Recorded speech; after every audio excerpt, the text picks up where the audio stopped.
first row of seats there.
I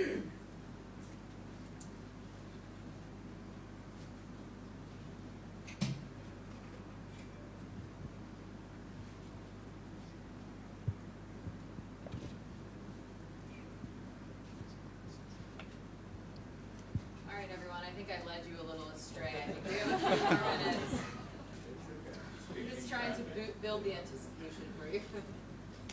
Oh, it's done. What's your latest ETA, Chris? I don't want to tell you something wrong. So stand by to stand by. I'll give you guys an update as soon as I have one. I'm sorry.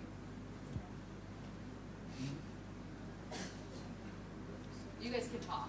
I will try again. The silence does not have to continue. 他们在群里面看见他说so quiet， 然后也没有任何听的。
Okay. Don't be mad at me if I'm wrong again, but I'm under the impression that this is going to actually start shortly.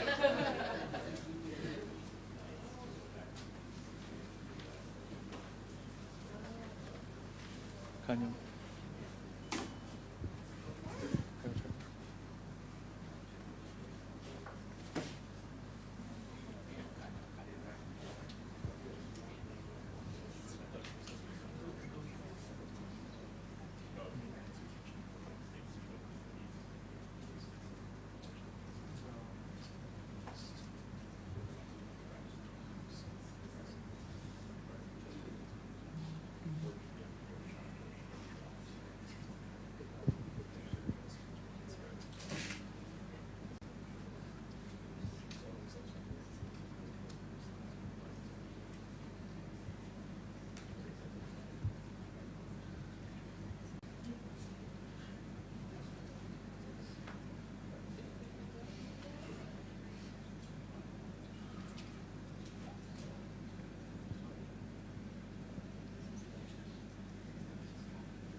Good evening. Slow news day, huh? I want to begin by expressing my gratitude to Ambassador Burns, to our entire Mission China, with whom I've had an opportunity to spend time over the past couple of days. This team serves at one of the most important posts in the world at a critical moment, and I could not be prouder of how they represent our country. Over the past 2.5 years, the United States has taken a series of purposeful, strategic steps, both at home and abroad, and are standing around the world. We've made historic investments in our infrastructure, technology, industrial capacity, competitiveness. We've deepened our engagement and alignment with allies and partners around the world in ways that would have been unimaginable a few years ago. That's the backdrop for the relationship between the United States and the People's Republic of China, one of the most consequential in the world. Both the United States and China have an obligation to manage this relationship responsibly. Doing so serves the best interests of the United States, of China, indeed, of the world. We are clear-eyed about the challenges posed by the PRC. The United States will advance a vision for the future that we share with so many others, a free, open, stable, and prosperous world, with countries upholding and updating the rules-based order that has, for years, safeguarded peace and security globally. To shape that future, we start with diplomacy, including with China. I came to Beijing to strengthen high-level channels of communication, to make clear our positions and intentions in areas of disagreement, and to explore areas where we might work together when our interests align on shared transnational challenges, and we did all of that. Here in Beijing, I had an important conversation with President Xi Jinping, and I had candid, substantive, and constructive discussions with my counterparts, Director Wang Yi and State Councilor Qin Gang. I appreciate the hospitality extended by our hosts. Meeting. I stressed that direct engagement and sustained communication at senior levels is the best way to responsibly manage our differences and ensure that competition does not veer into conflict. And I heard the same from my Chinese counterparts. We both agree on the need to stabilize our relationship. During those meetings, we had a robust conversation about regional and global challenges. That includes Russia's war of aggression against Ukraine. I reiterated that we would welcome China playing a constructive role, along with other nations, to work toward a just peace based on the principles of the United Nations Charter. We also spoke about North Korea's increasingly reckless actions and rhetoric. All members of the international community have an interest in encouraging the DPRK to act responsibly, to stop launching missiles, to start engaging on its nuclear program. China is in a unique position to press Pyongyang to engage in dialogue and to end its dangerous behavior. I raised U.S. concerns, shared by a growing number of countries, about the PRC's provocative actions in the Taiwan Strait, as well as in the South and East China Seas. On Taiwan, I reiterated the long-standing U.S. One China policy. That policy has not changed. It's guided by the Taiwan Relations Act, the 3 joint communiques, the 6 assurances. We do not support Taiwan independence. We remain opposed to any unilateral changes to the status quo by either side. We continue to expect the peaceful resolution of cross-strait differences. We remain committed to meeting our responsibilities under the Taiwan Relations Act, including making sure that Taiwan has the ability to defend itself. We also spoke about a range of bilateral issues, including continuing to develop principles to guide our relationship, as discussed by President Biden and President Xi in Bali late last year. We exchanged views on our respective economic policies, including our concerns about China's unfair treatment of U.S. companies.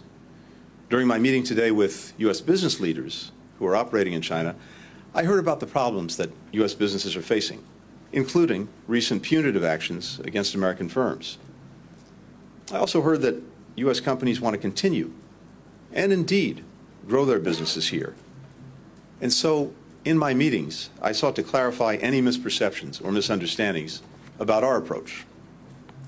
There is a profound difference for the United States and for many other countries between de-risking and decoupling. Our country's traded more over the last year, in fact, more than ever over the last year, nearly $700 billion. Healthy and robust economic engagement benefits both the United States and China. And as Secretary Yellen testified before Congress last week, it would be, as she put it, disastrous for us to decouple and stop all trade and investment with China. We are for de-risking and diversifying. That means investing in our own capacities and in secure, resilient supply chains, pushing for level playing fields for our workers and our companies, defending against harmful trade practices, and protecting our critical technologies so that they aren't used against us. I made clear that we'll continue to take targeted actions that are necessary to protect U.S. national security. In my meetings, I also discussed human rights. The United States and the international community remain deeply concerned about PRC human rights violations, including in Xinjiang, in Tibet, in Hong Kong. I also specifically raised wrongfully detained U.S. citizens and those facing exit bans. There is no higher priority for me than the safety and well-being of U.S. citizens overseas, and I'll continue to work intensively to secure their release and their safe return home. As we work to address our differences, the United States is prepared to cooperate with China in areas where we have mutual interests, including climate, macroeconomic stability, public health, food security, counter-narcotics. On food security, we believe China can play a key role in alleviating global food insecurity.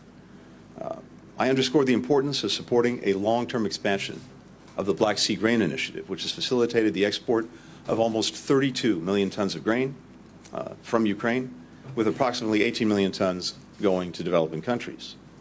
A long-term expansion is critical for avoiding food shortages in some of the poorest, most food insecure countries in the world, as well as price surges. I raised as a priority the issue of synthetic opioids and fentanyl, a crisis in the United States. Fentanyl is the #1 killer of Americans aged 18 to 49. We need much greater cooperation on this critical issue. We agreed to explore setting up a working group or effort so that we can shut off the flow of precursor chemicals, which help fuel this crisis and a growing number of deaths. Finally, we discussed the importance of strengthening people-to-people exchanges between students, scholars, business travelers. It benefits our citizens, our economies, and our relationship. Today, I had an opportunity to meet with an impressive group of alumni from those exchange programs. In my meetings, we discussed enhancing educational exchanges, and we committed to work to increase direct flights between our countries. Continue dialogue on these and other important issues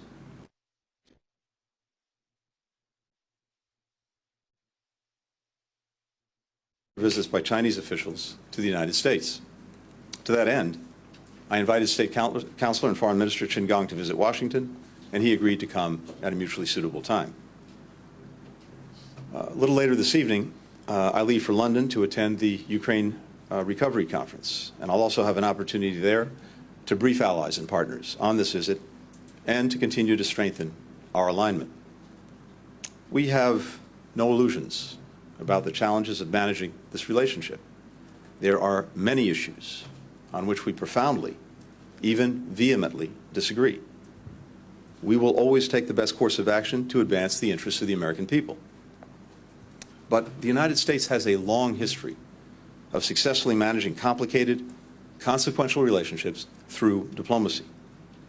It's the responsibility of both countries to find a path forward, and it's in both our interests and the interests of the world that we do so. We'll take a few questions. The first question goes to Ian Marlowe with Bloomberg. Thank you, Secretary. China's accused the U.S. of economic containment over the Biden administration's efforts to limit Beijing's access to key technology, including semiconductors, as you mentioned. Are you worried that the future U.S. moves in that area will derail the current efforts to stabilize ties with China and might force the Chinese to take retaliatory measures, perhaps in other areas of the relationship? And after your talks here in China, secondly, what's your impression of the top leadership's stance on Ukraine, whether they are still likely to provide eventually lethal aid to Russia, or are they at all interested in using their influence with Vladimir Putin to bring about a diplomatic solution to the conflict? Thank you. Thanks very much, Ian. So on the first part of the question, one of the important things for me to do on this trip was to disabuse our Chinese hosts of the notion that we are seeking to economically contain them. We're not. And as I've said, we are not about decoupling. We're about de-risking and diversifying. And here's what I mean by that.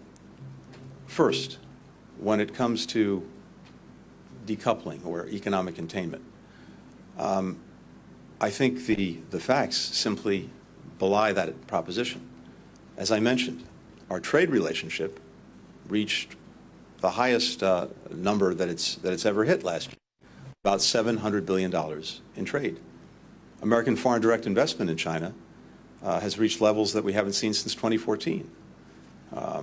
Parenthetically, we've got about 300,000 Chinese students studying in the United States.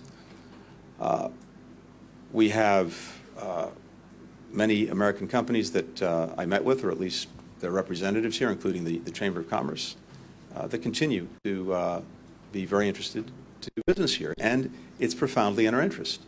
I also noted to our hosts that China's broad economic success is also in our interest. We have done a remarkable job rebounding from COVID and having a growing economy, very low unemployment, tremendous investments in our future. But we also benefit tremendously when there is growth and progress in other countries, especially one of the world's largest economies when it comes to China. So it simply would not be in our interest to seek to and as I mentioned, and as you heard Secretary Yellen to Congress just a few days ago, in fact, it would be disastrous.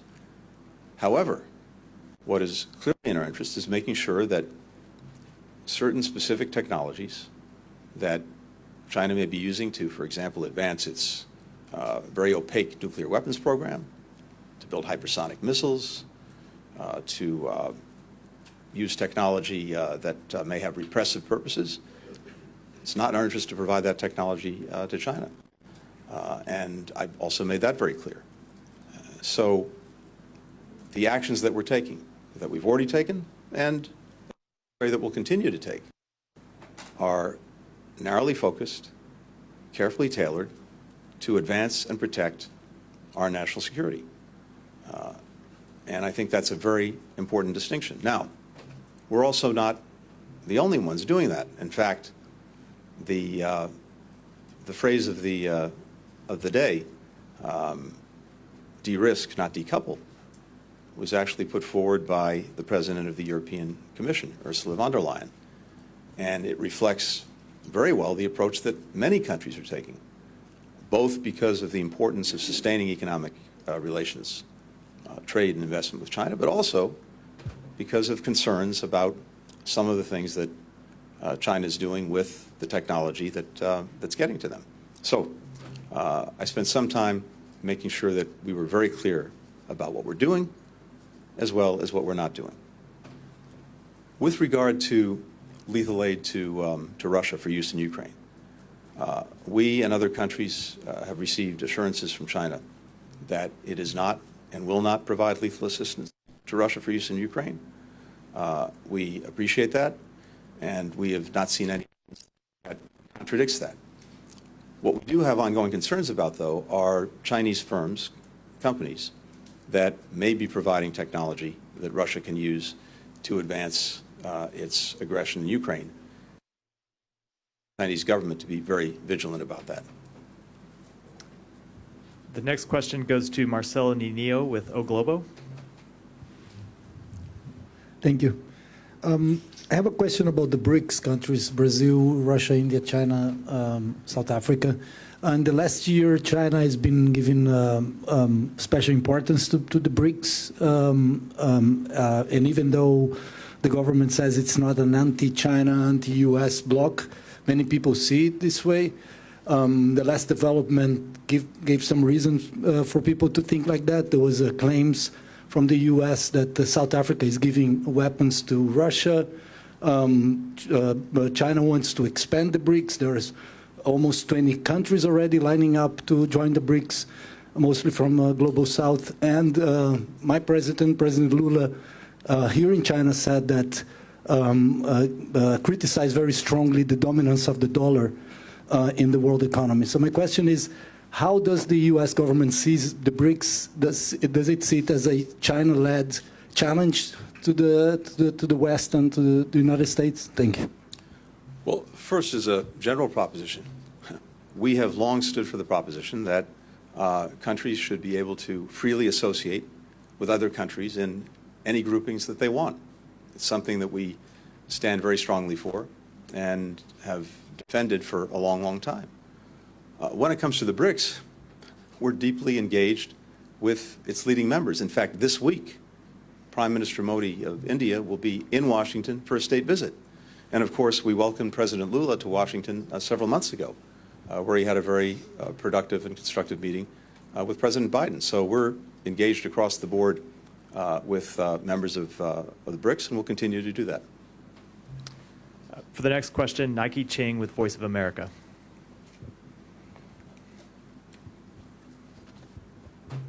Good evening, Mr. Secretary. Good evening. I hope you make more news from this news conference. On Taiwan, how was Taiwan discussed in your 35-minute meeting with Chinese President Xi Jinping? U.S. officials have said a military conflict in the Taiwan Strait will be, quote, a global concern. We'll have a presidential election in 2024.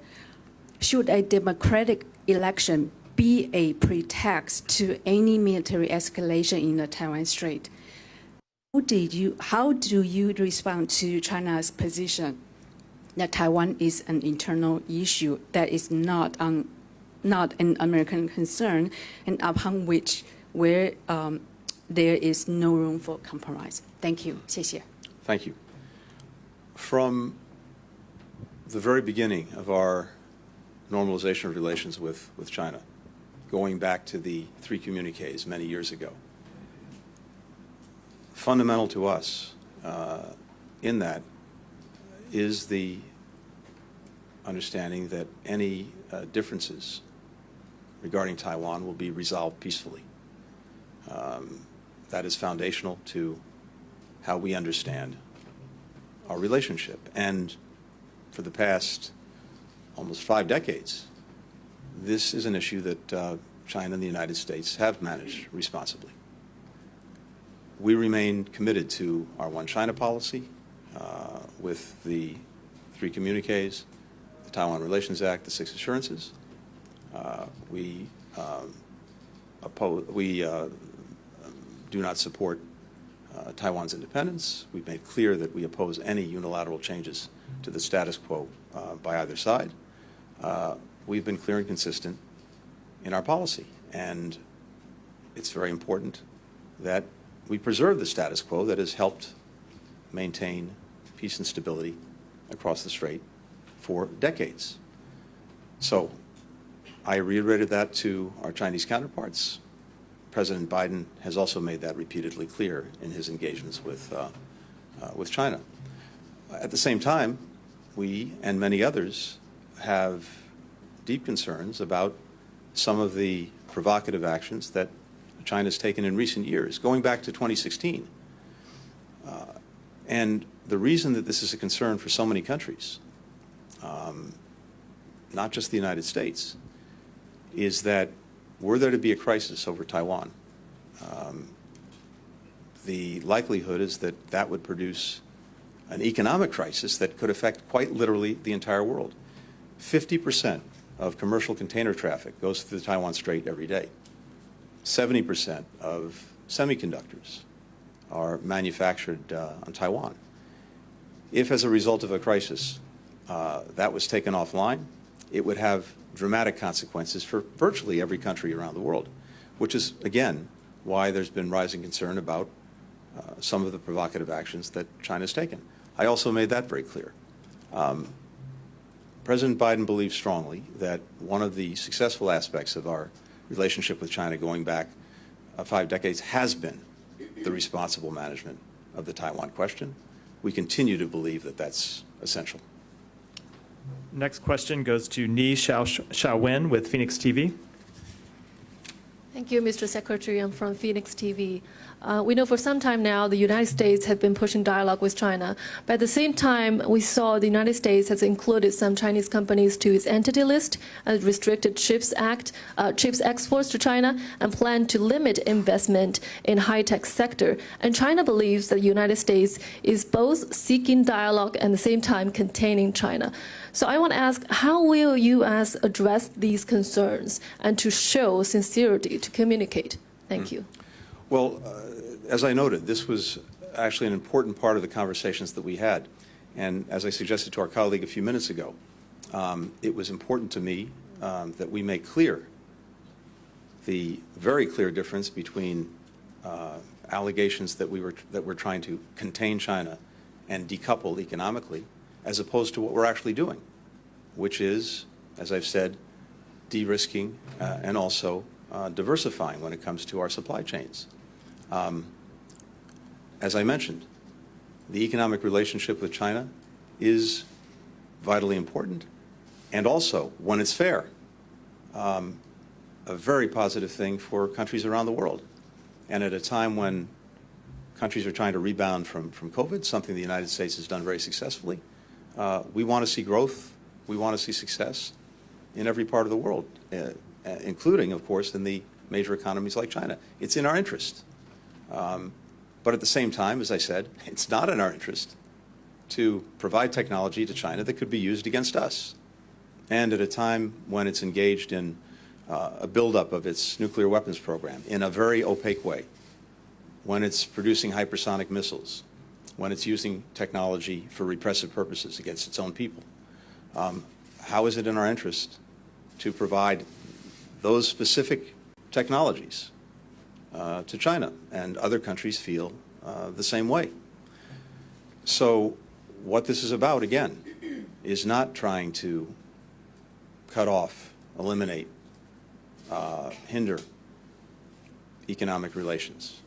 On the contrary, we think that they should be strengthened, but in a way that looks out for our workers, that looks out for our companies.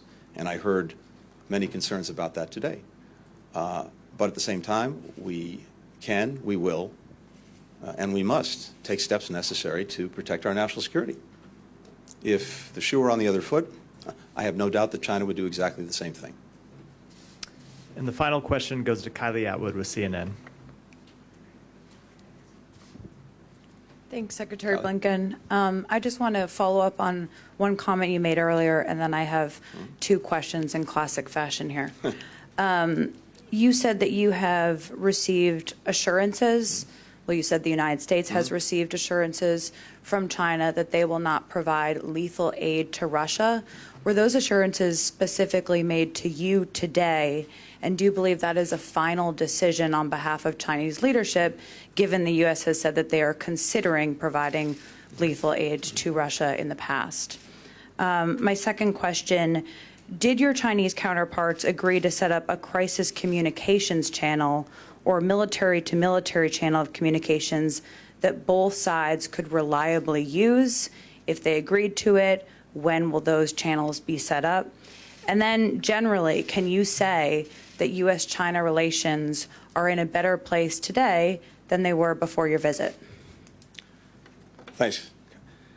So with regard to assurances on providing lethal assistance to Russia for use in Ukraine, this is not new today. This is something that China has said in recent weeks and has repeatedly said, not only to us, but to many other countries that have raised this concern, that they are not and will not provide lethal assistance to Russia for use in Ukraine. And that's an important commitment, an important policy. And as I said, we've not seen anything right now to contradict that. But What we are concerned about is private companies in China that may be providing assistance, in some cases dual use, in some cases clearly directed at enhancing Russia's military capacity in Ukraine. That is a concern, and it's something that I pointed out to our Chinese counterparts and urged that they be vigilant in policing that. With regard to crisis communications and military-to-military channels, this is also something that I raised repeatedly during this trip. I think it's absolutely vital that we have these kind of communications, military-to-military. That imperative, I think, was only underscored by recent incidents that we saw in the air and on the seas. At this moment, China has not agreed to move forward with that. I think that's an issue that we have to keep working on. It is very important that we restore those channels. If we agree that we have a responsibility to manage this relationship responsibly, if we agree that it's in our mutual interest to make sure that the competitive aspects of the relationship don't veer into conflict, then surely we can agree and see the need for making sure that the channels of communication that we've both said are necessary to do that include military to military channels. So this is something that we're going to keep working on. As I said, there's no immediate progress, but it is a continued priority for us. Finally, with regard to the trip itself, look, it was clear coming in that the relationship was at a point of instability, and both sides recognized the need to work to stabilize it.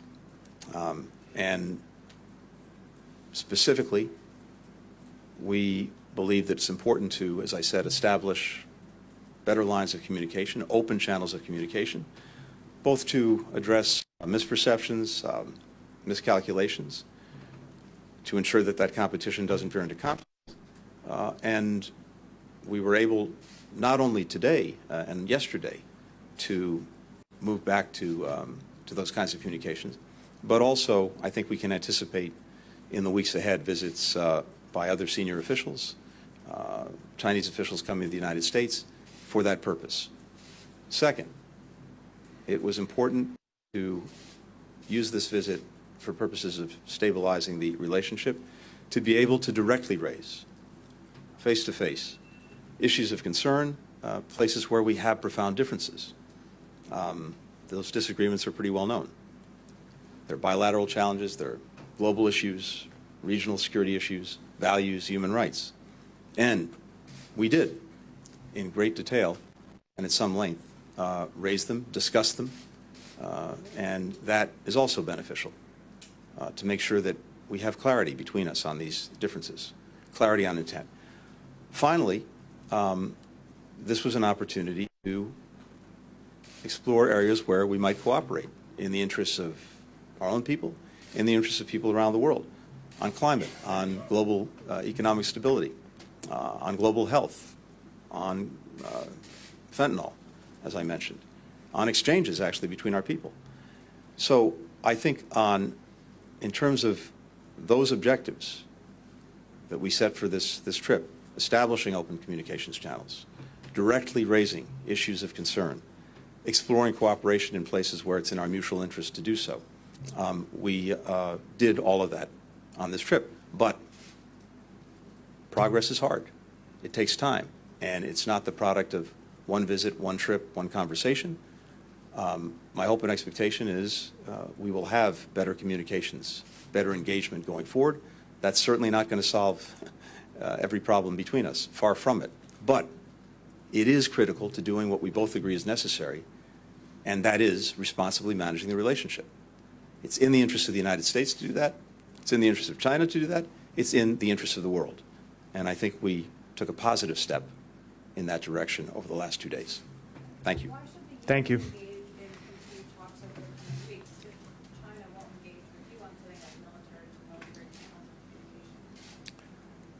Because, as we've seen, we're not going to have success on every issue between us. on any given day, but in a whole variety of areas. On the terms that we set for this trip, we have made progress, and we are moving forward. But again, I want to emphasize, none of this gets resolved with one visit, one trip, one conversation. It's a process, and my hope and expectation is that we're more engaged in that. At the end of the day, the best way that we can advance our interests, stand up for our values, make sure that we are very clear about our intent, the best way to do that is through direct engagement, through diplomacy. And that's my responsibility. The meetings that we had, I thought, were very candid, very in-depth, and in places constructive. And in other places, we have a lot more work to do. Thank you. Thank you. Thank you. Stop the downward spiral. Is the current situation faced U.S.-China relations due to insufficient or ineffective communication?